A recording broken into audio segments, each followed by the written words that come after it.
मैं फिर से आप लोगों के सामने हाजिर हूँ BCCLE 2022 के इंजीनियरिंग मैकेनिक्स के सिलेबस को डिस्कस करने के लिए। चूंकि कोई भी तैयारी शुरू करते हैं तो सबसे पहले उस एग्जाम की सिलेबस के बारे में अच्छे से जानकारी होनी चाहिए। तो जैसा कि मैंने पिछले वीडियो में इंजीनियरिंग मैथमेटिक्स की चर्चा की थी सिलेबस के बारे में, उससे पीछे वाले वीडियो में आपको टेक्निकल इंग्लिश के सिलेबस के बारे में मैंने डिस्कस किया था। अगर आपको वीडियो अच्छे से नहीं मिल रही है तो हर वीडियो का लिंक जो है कि आपको आई बटन ऊपर में दिख रहा है, ऊपर में आई बटन में भी आपको मिल जाएंगे और वीडियो के लास्ट में भी मिलेंगे। नहीं तो आप जाइए प्लेलिस्ट को ओपन कीजिए, प्लेलिस्ट 2022 करके बना हुआ है, उस प्लेलिस्ट में आपको सारे वीडियो देखने के लिए मिल जाएंगे। तो आइए चलिए शुरू करते हैं। शुरू करने से पहले मैं आप लोगों से एक रिक्वेस्ट करूंगा, अगर मेरे चैनल पर नए हैं तो चैनल को सब्सक्राइब किए हुए बिना मत जाइएगा और वीडियो को भी लाइक करते जाइए ताकि मनोबल बने, मैं आप लोगों के लिए और कड़ी से कड़ी मेहनत करूं। तो चलिए शुरू करते हैं। आपके सामने हाजिर है इंजीनियरिंग मैकेनिक्स। तो इंजीनियरिंग मैकेनिक्स का सिलेबस हम लोग डिस्कस करने वाले हैं। एग्जाम में आने वाले हैं टोटल 9 यूनिट से टोटल 50 क्वेश्चन आने वाले हैं और 50 में से आपको 50 क्वेश्चंस बनाने हैं। तो कैसे बनेगा क्वेश्चन, तो चलिए पहले सिलेबस को डिस्कस करते हैं। फर्स्ट में देखिए लिखा हुआ इंट्रोडक्शन। ये इंट्रोडक्शन तो हर विषय की होती है। आप इंजीनियरिंग मैथमेटिक्स पढ़े उसमें भी इंट्रोडक्शन, टेक्निकल इंग्लिश पढ़े इंग्लिश का इंट्रोडक्शन, हर विषय का इंट्रोडक्शन होता है। तो उसी तरीके से इंजीनियरिंग मैकेनिक्स का इंट्रोडक्शन है, लेकिन हाँ इंजीनियरिंग मैकेनिक्स का इंट्रोडक्शन अलग विषय से हटके है, क्योंकि इसमें आप जानेंगे कि इंजीनियरिंग मैकेनिक्स की उत्पत्ति कहां से हुई, मैकेनिक्स कहां से आया, तब इंजीनियरिंग मैकेनिक्स का उत्पत्ति हुआ। तो एक एक पॉइंट को जानने के लिए हम आपके लिए लेके आए हैं बहुत ही बेहतरीन, आपके एक किताब की दाम मात्र 500 में आपको लेके आए हैं BCCLE 2022 का पूरा क्लासेस, तीनों क्लासेस टेक्निकल इंग्लिश से लेके इंजीनियरिंग मैकेनिक्स तक हर एक पॉइंट का उत्तर देने के लिए, हर एक पॉइंट को सॉल्यूशन करने के लिए आपके साथ खड़े हैं। तो मात्र आपको 500 पेमेंट करने, 500 में फुल कोर्स एंजॉय कीजिए और अच्छे से अच्छे रैंक लाइए BCCLE 2022 में। तो चलिए आगे बढ़ते। सेकेंड यूनिट से लिखा हुआ वेक्टर मेथड्स। नहीं यकीन होता है ना कि सर झूठ बोल रहे हैं, तो जाइए 2021 के या इंजीनियरिंग मैकेनिक्स सर्च कीजिए, engineering mechanics by diamond sir, तो वहां से इंजीनियरिंग मैकेनिक्स खुलेगा। फर्स्ट वीडियो देखेंगे, आपको वैसा इंजीनियरिंग मैकेनिक्स जिंदगी में आप कभी नहीं पढ़े होंगे डिप्लोमा में, ये मेरी गारंटी है, इसलिए मैं ऐसा बोल रहा हूं। नेक्स्ट देखिए बढ़ते वेक्टर मेथड्स। जो ही इंट्रोडक्शन जानेंगे इंजीनियरिंग मैकेनिक्स आया कहां से, उसके बाद वेक्टर, क्योंकि फोर्स अप्लाई किसी भी बॉडी पे करेंगे तो फोर्स जो होता है वेक्टर क्वांटिटी होता है। और वेक्टर में आप देखे होंगे कि अगर मान लीजिए कोई बॉडी है, यहाँ पे इस बॉडी पे फोर्स लगाते हैं इधर से इधर, तो इधर ही तीर क्यों रहता है, ऊपर से इधर लगाए तो इस तीर का मतलब क्या होता है। तो इस तीर को जानने के लिए ये डायरेक्शन को शो करता है, इसीलिए हमको पढ़ना पड़ता है वेक्टर मेथड्स पढ़ना पड़ता है।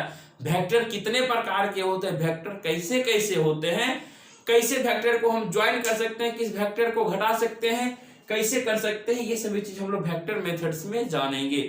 नेक्स्ट देखिए लिखा हुआ वेरियस सिस्टम ऑफ फोर्सेस, यानी कि जब आप फोर्स लगाएंगे, देखिए ये फोर्स इधर से लग रहा है, ये ऊपर से लग रहा है, कोई फोर्स हम मानिए नीचे से लगा दिए, कोई फोर्स इधर से लग रहा है, यानी कि अलग अलग डायरेक्शन से लग रहा है। तो सबसे पहले आपको बात आना चाहिए कि सर ये सिस्टम ऑफ फोर्सेस होता क्या है। भैया ये फोर्स का तो प्लुरल रूप है। स्वाभाविक सी बात है कि अगर किसी भी बॉडी पर एक फोर्स लगा तो उसको, अगर एक फोर्स लगेगा तो उसको बोलेंगे force. More than one forces act on a body, अगर एक बॉडी पर एक से ज्यादा फोर्स लगेगा उसको बोलते हैं सिस्टम ऑफ फोर्सेज। कहां आपको याद करने पर है, एक भी चीज याद नहीं करना है। नेक्स्ट देखिए लिखा हुआ इक्विलिब्रियम कंडीशन। भैया इक्विलिब्रियम कंडीशन में कोई भी चीज को बनाइएगा तब ना आप उसको सोल्यूशन कर पाएंगे। तो यही चीज हमको सीखना है इस पूरे इंजीनियरिंग मैकेनिक्स के अंतर्गत में कि इक्विलिब्रियम कैसे, अगर बॉडी इक्विलिब्रियम में रहता तो स्वाभाविक सी बात हमको कुछ करना ही नहीं पड़ता, तो इसको इक्विलिब्रियम कंडीशन में लाना पड़ता है। तो लाते कैसे हैं सर, हॉरिजॉन्टल फोर्स है तो कुछ सोचने न है, सर वर्टिकल फोर्स है तो कुछ सोचने न है।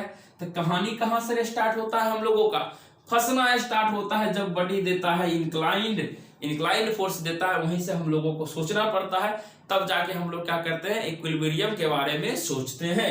नीचे लिखा हुआ फ्रिक्शन। भैया आप बॉडी को जो है कि कोई भी एथी पर रख दिए हैं, फर्श पे माने कहीं पर रख दिए हैं, ये बॉडी को इधर से जब हम धक्का मारेंगे या माने इधर से जब खींचेंगे तो ये बॉडी क्या होगा, चलेगा, घिंचाएगा। जो ही एक पर फोर्स लगेगा तो ये बॉडी अपना क्या करेगा, स्थान बदलेगा।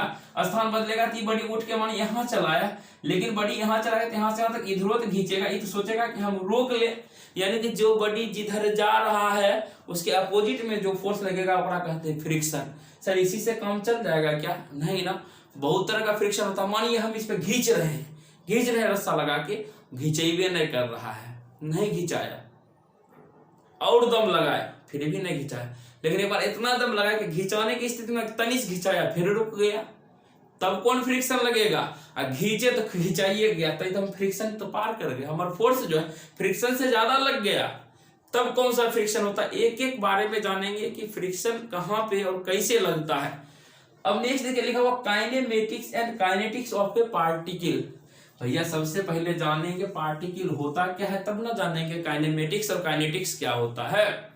तो इसी के लिए तो आप लोगों के लिए लेके आए हैं, यहाँ पे एक एक चीज सिखाएंगे कि सर सबसे पहले पार्टिकल्स, दुनिया में जितना भी है वो तो पार्टिकल्स ही है, ठीक है।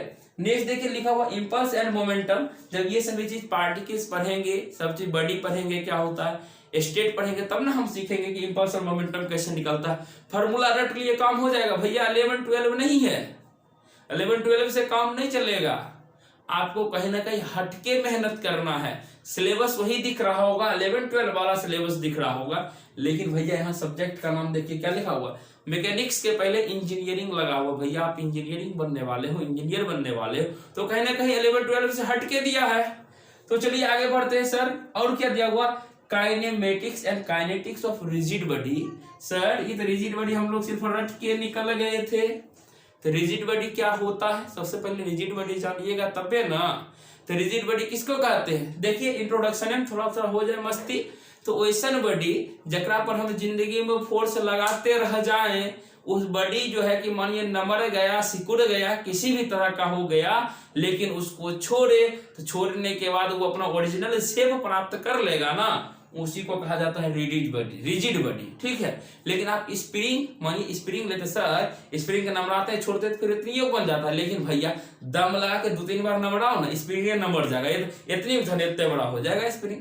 कहाँ रिजिड बॉडी हुआ, थोड़ा देर के लिए था रबर, सर माथा बांध तोड़ते नंबराते जाने भड़काऊ हो जाएगा, कोई नहीं। रिजिड बॉडी जो होता है कि एक्चुअल में रियली में होता नहीं है, यह हाइपोथेटिकल कॉन्सेप्ट है, कल्पना किया जाता है कि इस बॉडी को, यानी कि अब आपको पता चलेगा कि सर अगर मानिए ऐसा होता तो ये बॉडी पर हम फोर्स लगाएंगे तो टूट जाएगा, लेकिन सर नहीं टूट रहा है, तो अगर इसको हम मान लेते हैं कि यह रिजिड बॉडी है, रिजिड बॉडी मानते हैं, तभी जो है कि हम क्या करते हैं, पढ़ते हैं इसको। अगर टूट गया तो कैसा हुआ, डिफॉर्मेबल बॉडीज हो गया, यानी कि डिफॉर्म कर गया, फोर्स लगाए टूट गया।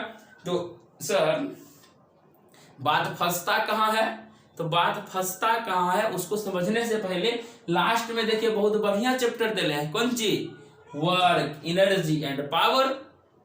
वर्क एनर्जी पावर शब्द मन लगा के पढ़ते हैं, बिल्कुल मन लगा के पढ़ते हैं, क्वेश्चन आता है यहाँ से। तो हर इस टॉपिक में 9 टॉपिक दिया, हर कुछ टॉपिक से आपको क्वेश्चन आता है, तो क्वेश्चन तो पढ़ लेते हैं अच्छे से। सर एक बात तो फंस गया क्या कि सर ये रिजिड बॉडी में आधे कॉन्सेप्ट आप छोड़े थे, तो पूरा बताइएगा। हाँ तो पूरा बताएंगे हम। तो रिजिड बॉडी में हम बोले थे कि पूरे इंजीनियरिंग मैकेनिक्स में जो हमको पढ़ना पड़ता है, किसी को मत बताना क्या पढ़ना पड़ता, पता है, सिर्फ रिजिड बॉडी के बारे में पढ़ना पड़ता है। सर तो बहुत बच्चा इसी में कंफ्यूज करता है कि क्वेश्चन नंबर जो है कि सर अगर डिफॉर्मेबल बॉडीज दिया है तो कहाँ हम पढ़ेंगे। तो आप एक चीज विषय पढ़ेंगे डिप्लोमा में, आइए कान में बोलते हैं, स्ट्रेंथ ऑफ मटेरियल पढ़े हैं ना, SOM, उसी में पढ़ते हैं। यानी कि रिजिड बॉडी का क्वेश्चन हम पढ़ेंगे इंजीनियरिंग मैकेनिक्स में, लेकिन डिफॉर्मेबल बॉडीज का सब चीज कहाँ पर पढ़ेंगे, स्ट्रेंथ ऑफ मटेरियल में।